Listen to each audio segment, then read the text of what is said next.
नमस्कार. महाराष्ट्र कॅरम असोसिएशनच्या 70व्या वर्धापन दिनानिमित्त आपण इथे आहोत आणि आज आपल्यासमोर आपले अनुभव सांगण्यासाठी आणि गप्पा मारण्यासाठी आहेत संदीप देवरुखकर. सध्या ONGCमध्ये ते कार्यरत आहेत आणि अनेक आंतरराष्ट्रीय स्पर्धा राष्ट्रीय स्पर्धांचे प्रतिनिधित्व करून त्यांनी अनेक पदकं मिळवलेली आहेत. मूळचे रत्नागिरीचे असले तरी सध्या मुंबईमध्ये सेटल होऊन त्यांनी गोवा इथे झालेल्या राष्ट्रीय स्पर्धांमध्ये पण अत्यंत चांगली कामगिरी केलेली आहे. तर संदीप, आम्हाला विचारायचं आहे, रत्नागिरी देवरुख ते मुंबई असा प्रवास कसा काय झाला तुझा आणि कॅरमकडे कसा वळलास तू? लहानपणापासून कॅरम खेळायची आवड होती.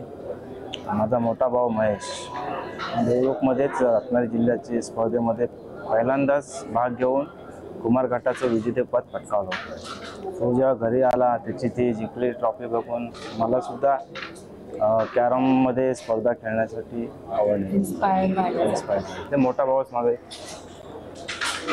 पण गावात म्हणजे खरंच कॅरम खेळणारी मुलं आहेत का अजूनही? घरात आपण खेळतो कॅरम ते एन्व्हायरमेंट आहे. ॲक्च्युली मी पहिलं टाइमपास म्हणूनच खेळत होतो लहान असताना, पण ते मोठ्या भावाने प्रेशर मिळालं. त्यानंतर देवरुखमध्ये पण खूप चांगले खेळणारे खेळाडू आहेत त्यावेळी. दुसरं नाव घेईन मी त्यांचं, दिलीप विंचू, सुरेंद्र देसाई, अशी बरीच रत्नागिरी जिल्ह्यामध्ये पण चांगली खेळणारे संतोष जवळकर आहेत. रियाज अकबर अली पण चांगला खेळ. त्यांचा खेळ बघून मी पण त्याच्यामुळे इन्स्पायर झालो. आणि 2000 एशियन कप कॉम्पिटिशनमध्ये भाग घेतला आहे. हो. इंटरनॅशनल काही कारणास्तव मला नंतर रत्नागिरी जिल्हा सोडून मुंबईला यावं लागलं. मुंबईमध्ये मग मी दादरमधील MLWB क्लब नायगाव इथे क्लब जॉईन केला. तिथे मला चांगले मित्र, चांगले खेळाडू दिलेश केळेकर, साजिद सय्यद, आनंद गायत्री सारखे चांगल्या खेळाडू प्रॅक्टिस करायची. चांगली प्रॅक्टिस होती त्यांच्याबरोबर आणि चांगले मार्गदर्शक पण लाभले त्यावेळेला. दशरथ एल्वे सर्वांची मला थोड्या टिप्स मिळत गेल्या आणि मी माझा गेम बरत गेला त्याच्यामध्ये. नुसतं घरात आवड म्हणून किंवा भावाची ट्रॉफी बघून खेळायला सुरुवात केली असते, पण ॲक्च्युली तुला टेक्निकली गेम कोणाकडनं शिकवलं? म्हणजे कोच म्हणून तू कोणाचं हे? मी दिलीप विंचूला एक माझा कोच मानतो. टेक्निक मी त्यांच्याकडून शिकलो. मी 12-13 वर्षाचा असेल तेव्हा त्याने मला डबलमध्ये पार्टनर घेतला आणि डबलमध्ये खेळताना मला त्या सगळं डिफेन्स वगैरे जे काय टेक्निक ते मी त्यांच्याकडून शिकलो. आणि त्याच्याकडून मी डिफेन्सिव्ह गेम शिकलो. ऑफेन्समध्ये सुरेंद्र देसाई तेव्हा चांगले खेळायचे, तर मी बेसिक माझं तिथेच पक्क होऊन आलो होतो माझ्या गावी. मुंबईत आल्यानंतर मग सर्वांचे गेम बघत वॉच अँड इम्प्रूव्ह करत ते नंतर सरावामध्ये अंमलात आणून गेम भरत गेला माझा त्यामध्ये. आता जॉब सांभाळून तू कॅरमला किती वेळ देऊ शकतोस? देता येतो म्हणजे मी रोजचे 3 तास चालूच आहे. पण कसं आता घरीच करतो त्यामुळे मुलं पण आहेत, 2 मुलं आहेत, छोटे आहेत. जसं टाईम भेटत तसं करत असतो. पण तरी सुद्धा इतक्या वर्षानंतर तू कॅरमशी टचमध्ये आहेस, चांगली गोष्ट आहे. तू जसं गावातनं मुंबईत येऊन तुझं स्वतःचं करिअर बनवलंस, कॅरममुळे तुम्हाला चांगल्या कंपनीमध्ये जॉब मिळाला, एक प्रकारे असं म्हणून आपण आपलं लाईफ बऱ्यापैकी सेटल झालं या स्पोर्ट्समुळे. तर असे अजूनही कोणी खेळाडू असतील की जे मुंबईत नाही आहेत, गावाकडनं आले, तर त्यांना तू कशा प्रकारे मदत करू शकशील?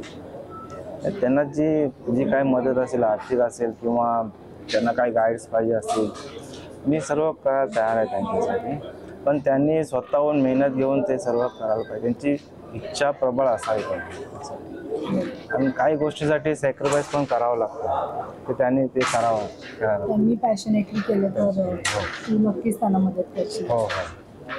आता कॅरम संघटनेचं हे 17वं वर्ष आहे, तर तुला काय वाटतं, म्हणजे संघटनेने इतकं मोठं काम करून ठेवलं, इतक्या वेगवेगळ्या स्पर्धा संघटना सतत घेत असतं आणि त्याचा फायदा होतो.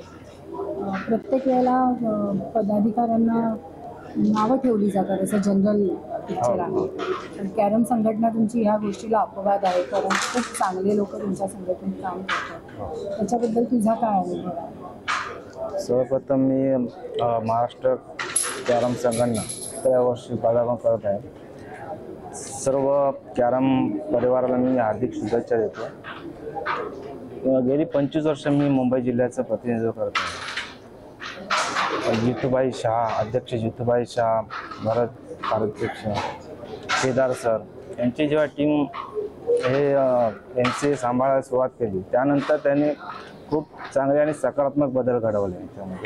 त्याच्यातून मी म्हणेन की त्यांनी पहिलं जी निष्क्रिय झालेली जी जिल्हा संघटना आहे त्यांना सक्रिय केलं. गणवेश खेळाडूंच्या गणवेशामध्ये सुधारणा केली.